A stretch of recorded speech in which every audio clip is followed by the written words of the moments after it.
چندہ بولے سورج بولے بولے بن میں مور، چندہ بولے سورج بولے بولے بن میں مور، چندہ بولے سورج بولے بولے آئے ہوئے سامعین کو آپ قرآن و حدیث کے حوالے کے ساتھ آپ مستفیض فرمائیں۔ بظاہر چپ جو رہتے ہیں انہیں گونگا نہ سمجھو تم، سمندر کی خاموشی میں بڑا طوفان ہوتا ہے۔ جناب حضرت مولانا مفتی راغب صاحب قاسمی۔ السلام علیکم ورحمۃ اللہ وبرکاتہ۔ الحمدللہ رب العالمین وبہ نستعین، اما بعد۔ قال النبی صلی اللہ علیہ وسلم، معزز حاضرین مجلس، اسٹیج پر رونق افروز علماء کرام، ناظم اجلاس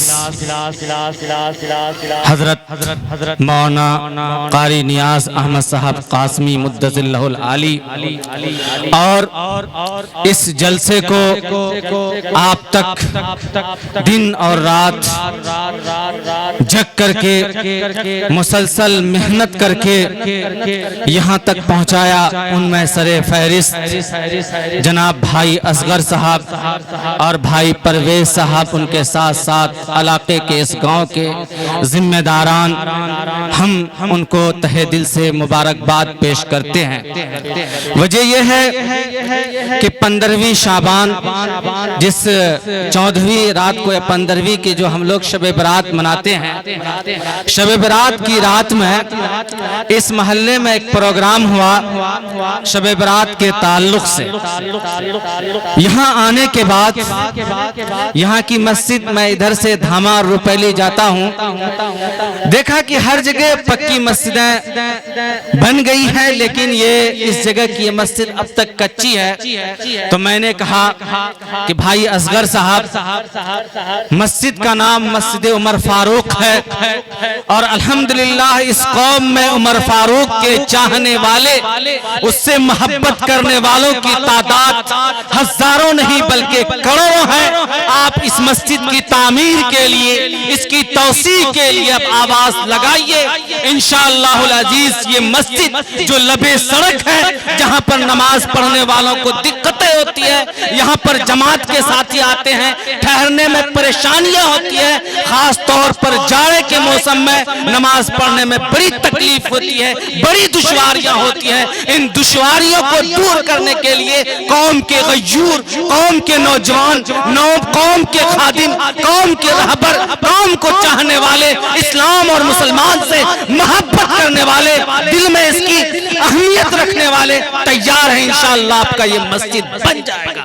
انہوں نے اسی دن اس چیز کے بارے میں کہا کہ انشاءاللہ ہم اس چیز کو لے کر آگے بڑھیں گے۔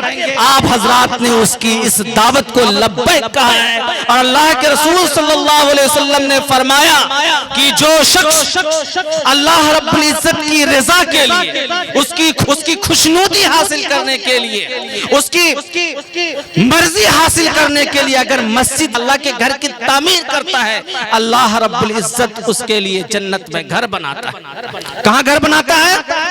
بولیں بھائی، کہاں گھر بناتا ہے؟ تو آپ لوگ جنت میں گھر بنائیے گا، بولیں جنت میں گھر بنائیے گا، ہاتھ اٹھا کر۔ انشاءاللہ تعالی سارے لوگ گھر بنانے کے لیے تیار ہیں، انشاءاللہ بنائیں گے نا، پورا مجمع بیدار ہے، تیار ہے۔ اور آگے کہا، ایک روایت میں نے پڑھی، اللہ کے رسول صلی اللہ علیہ وسلم نے فرمایا کہ دنیا میں، روئے زمین میں سب سے محبوب جگہ کیا ہے؟ مسجد ہے، اور سب سے گندی جگہ اگر کہہ لی جائے تو کہاں ہے؟ بازار اور مارکیٹ ہے۔ تو بھائی پسندیدہ جگہ کو ہم لوگ چنیں گے نا۔ اور ایک چیز اور بشارت سنیے، اللہ کے رسول صلی اللہ علیہ وسلم نے فرمایا کہ قیامت کے دن جب حشر کا میدان ہوگا، عرش کے سائے کے علاوہ کوئی سایہ نہیں ہوگا، اس دن اس شخص کو سایہ نصیب ہوگا جس کا دل مسجد میں طرف اس کا دھیان رہے۔ میں آپ حضرات کو ان احادیث کی روشنی میں آپ حضرات کو یہ پیغام دے کر کے جا رہا ہوں کہ آپ حضرات اس وقت خوش قسمت ہیں، لائق افتخار ہیں، مبارکباد مبارکباد کے مستحق ہیں کہ آپ نے اللہ کی گھر کی تعمیر کو ذہن میں رکھتے ہوئے اپنے گھر کی تعمیر کے لیے یہاں پر آئے ہیں۔